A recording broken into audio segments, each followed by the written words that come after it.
골로새서 1장 12절 우리로 하여금 빛 가운데서 성도의 기업의 부분을 얻기에 합당하게 하신 아버지께 감사하게 하시기를 원하노라. 골로새서 1장 9절에서 20절은 218개의 단어로 되어 있습니다. 신약에서 가장 긴 문장입니다. 이 안에 바울의 중보 기도의 내용이 나옵니다. 그 내용을 주석가들마다 구분을 다르게 하지만은 저는 9절 후반부에서 12절까지가 바울의 중보의 기도의 내용이라고 생각합니다. 이 바울의 기도는 우리가 타인을 위해서 기도할 때 어떤 내용으로 기도해야 할지를 가르쳐 줍니다. 기도의 내용을 살펴보면은 먼저 첫째로 하나님의 뜻을 아는 것으로 채우게 해달라고 9절 후반부에 말합니다. 여기 아는 것은 지식이 아니라 인식을 말합니다. 인식은 정보가 아니라 통찰입니다. 지금은 정보의 홍수 속에 우리가 살아갑니다. 휴대폰 안에 얼마나 많은 정보가 있는가요? 휴대폰 하나만 있으면 도서관에 갈 필요가 없을 정도입니다. 집에 얼마나 많은 책이 있는가요? 도서관에 아무리 많은 책이 있고 정보가 있어도 그것을 내가 인식하지 않으면 아무 소용이 없는 것입니다. 우리가 인식하여야 할 하나님의 뜻은 오늘 여기 문맥에 보니까는요, 13절과 14절에 나와 있습니다. 관계적인 칭의와 사법적인 칭의입니다. 다른 말로 쉽게 칭의와 성화에 관한 내용이라고 저는 생각합니다. 여기에 신령한이라는 단어가 나오는 것으로 보아 성령이 주는 지혜와 총명으로만 우리는 하나님의 뜻에 대한 인식이 충만하게 됩니다. 이렇게 바울이 골로새 교인들을 위해서 기도한 것은 한 가지로 볼 수도 있어요. 그 한 가지는 하나님의 뜻을 충만히 인식하게 해달라는 기도입니다.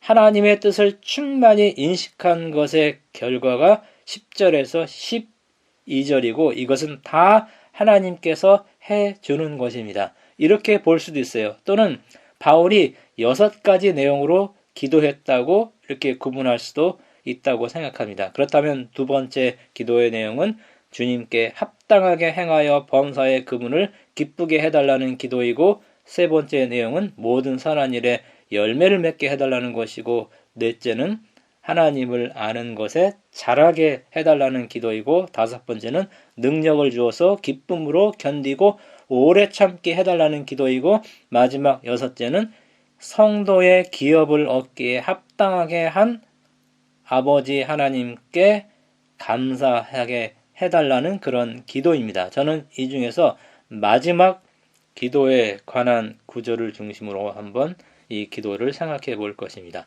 여기 기업이라는 단어가 나옵니다. 기업은 구약시대에 가나안 땅을 분배할 때 하나님이 이미 결정해 놓은 것을 제비뽑기한 것에서 유래가 됩니다. 사도행전 26장 18절에는 상속 재산으로 번역합니다.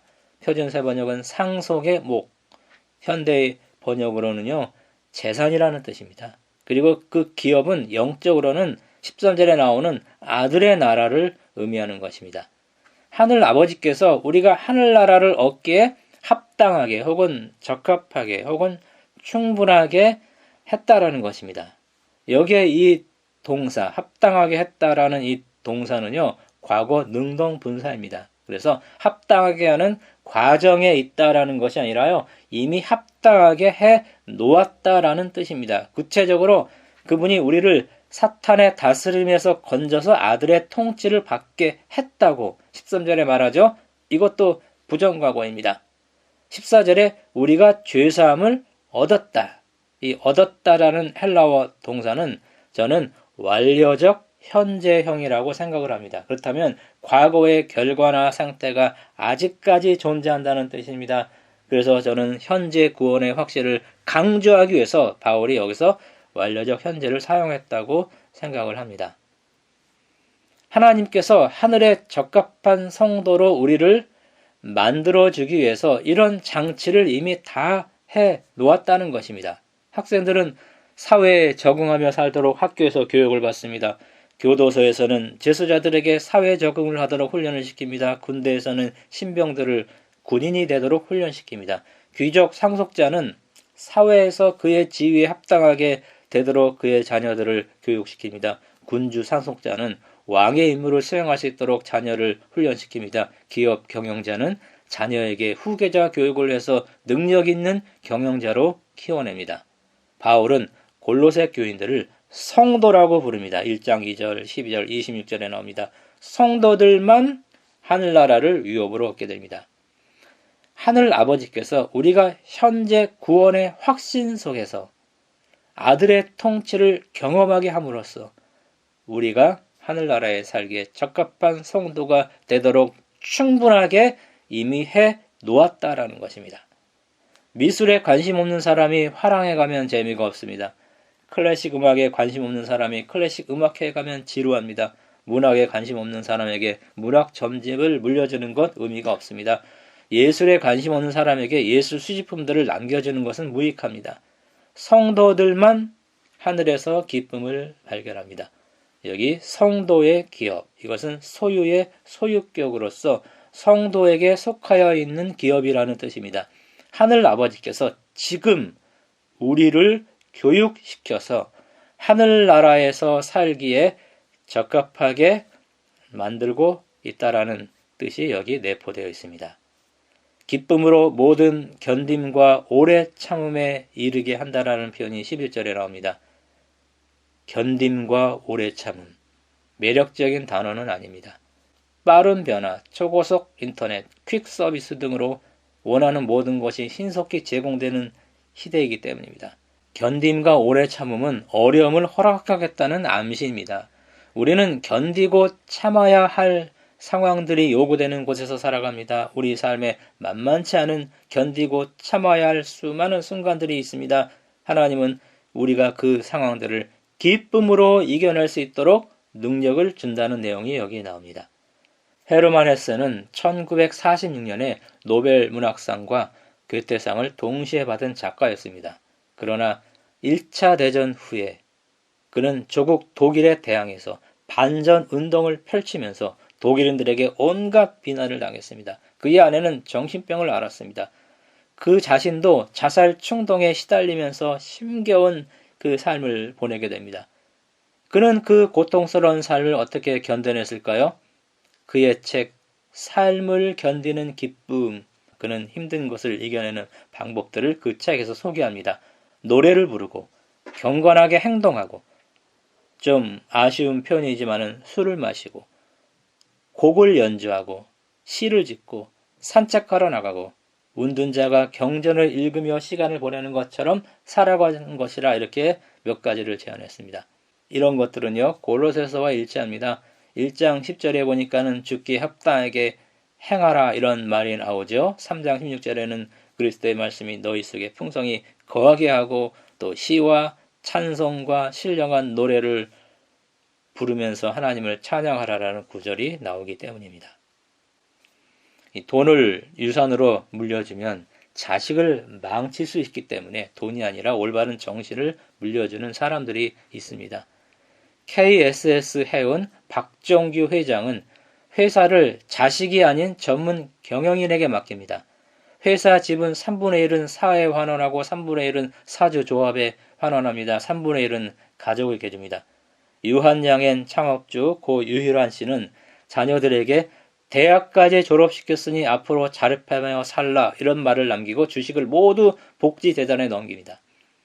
개인으로는 최고의 많은 돈 400억 정도를 기부한 고 강태원 씨는 대학을 졸업시키고 결혼할 때 자녀에게 아파트 한 채 이상을 주면 자녀를 망친다 이렇게 말하면서 95%의 재산을 사회에 돌려줍니다. 일남 사녀에게는 5%의 재산과 독립정신을 물려줍니다. 앤드루 카네기는 상속은 자식들의 재능과 에너지를 망치는 것이라 이렇게 말하면서 자기 재산의 95%를 사회에 환원했습니다. 세계 최고의 부자 빌 게이츠는 두 자녀에게 $10,000,000, 우리 돈으로 100억 원 정도 되겠죠. 이것만 물려주고 나머지는 모두 사회에 환원하겠다라는 말을 했습니다. 워런 버핏도 많은 돈은 자식을 망친다라는 신념으로 3명의 자녀에게 한 푼의 유산도 남기지 않고 재산의 99%가 지금 자선기관에 들어간다고 합니다. 여기 바울의 어쩌면 완전한 기도지요. 이 중보 기도에 형통함과 돈을 달라는 내용이 없어요. 하나님이 아버지로 여기 묘사됩니다. 하늘 아버지가 하늘의 상속자들로 그분의 자녀들을 준비시키기 위해서 이 세상에서 돈을 많이 주지 않고 하늘에 살 성품을 만들어주는 것 같습니다. 제 조카가 비정규직으로 있었던 때가 있었습니다. 제 조카는 자기 친구도 부잣집 아들이지만은 비정규직으로 있고 집에서 돈을 한 푼도 안 주어서 고생하고 있다라는 것에 위로를 받는다는 말을 저에게 했습니다. 저는 그 집을 알기 때문에 조카에게 이렇게 말했어요. 너와 내 친구는 고생의 질이 다르다. 내 친구는 지금 후계자 교육을 받는 기간이기 때문에 그의 부모가 일부러 고생하도록 내버려 두는 것이라 이런 말을 했습니다. 그리스도인은 이 세상에서 구원받지 못할 사람들처럼 표현이 그렇지만은 개고생하면서 사는 것이 아닙니다. 우리의 고생은 세상 사람들과 같은 종류의 고생이 아닙니다. 우리는 하늘나라를 유업으로 상속받을 자들로서 예수님 재림할 때까지 3장 4절에 나옵니다. 그때까지 준비되는 과정에서 우리가 고생하는 것입니다. 아버지께서 우리를 흑암의 권세에서 건져내사 그의 사랑의 아들의 나라로 옮겼다. 이 사랑의 아들의 나라는 은혜의 왕국을 말하는 것입니다. 우리는 은혜의 왕국에서 성도에게 속하여 있는 기업을 맛보면서 지금 살아가는 것입니다. 그러다가 재림의 때에 성도의 기업을 유산으로 상속받는 것입니다. 저는 여기 바울의 중보 기도의 내용이 속량함을 받은 상태에서 성화의 과정, 다른 말로 아들의 통치를 받으며 살아가는 것이라고 생각합니다. 이렇게 해달라고 바울이 하나님께 기도한 것입니다. 바울은 골로새 교인들의 성화를 위해서 기도한 것입니다. 아들의 통치를 경험함으로써 우리가 바울이 기도한 9절에서 12절의 성도가 되는 것입니다. 그래서 결국 우리는 주님 재림하실 때 성도의 기업을 유산으로 받는 것입니다. 기차 여행 중에 한 노신사가 앞에 앉은 젊은이와 대화합니다. 이런저런 이야기를 하다가 신앙에 대해 질문했습니다. 젊은이, 예수님을 믿고 있는가요? 그러자 젊은이는 가장 불쾌한 표정을 지으면서 말했습니다. 예, 잘 믿고 있습니다. 저는 당구나 사교, 도박에 관한 말이라면 듣겠습니다. 그런 이야기는 긴 여행의 지루함을 덜어주죠. 그런데 주일마다 목사님 설교를 듣는 것도 진절머리가 나는데 이런 곳에서까지 당신 설교를 들어야 합니까? 노신사는 빙그레 웃으며 말했습니다. 젊은이, 하늘나라에 가면 끝도 없이 예수님 말씀을 듣는다네. 그곳에는 술집도 도박장도 당구장도 없다네. 젊은이 말대로라면 하늘나라는 젊은이에게 지옥보다 더한 곳일세. 저는 서해안으로 놀러 갔다 오면은 굶고 온 적이 몇 번 있었던 것 같아요. 식당에서 다 해물이 들어간 음식을 팔아서 제가 사 먹을 음식이 없었기 때문입니다. 동해안으로 가면 그쪽은 산이 가까이 있어서인지 먹을 것이 많이 있어요. 산으로 놀러 가면 그 주변에 먹을 것이 너무나 많이 있습니다. 저는 해물을 안 먹기 때문에 바닷가 체질은 아닌 것 같아요. 하늘에 가서 식성이 안 맞으면 너무 힘들겠죠. 하늘에 가서 그곳 사람들과 어울려 살 만한 성품이 아니면 같이 살기 힘들겠죠. 하늘에 가서 그곳에 온 사람들과 취미와 관심이 다르면 그 하늘은 지옥이 될 수도 있습니다. 남녀가 서로 좋아서 결혼합니다. 그러나 성격이나 다른 것들이 안 맞아서 결혼 지옥을 경험하다가 이혼하는 사람들이 많은 이유입니다. 하늘나라로 옮겨지기 전에 그 나라에 적합한 사람이 되어야 합니다.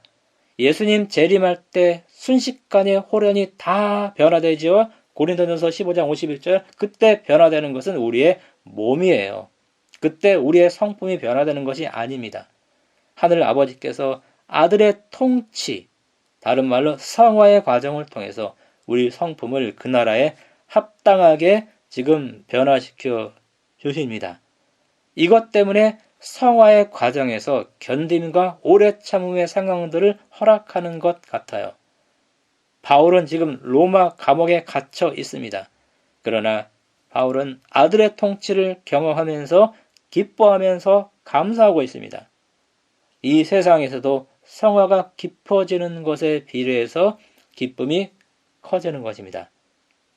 우리 아버지께서 이러한 모든 장치를 이미 마련해 놓으셨고 우리를 그 나라로 옮기기 전에 우리를 그 나라에 살기 합당한 사람으로 지금 만들어가고 있습니다.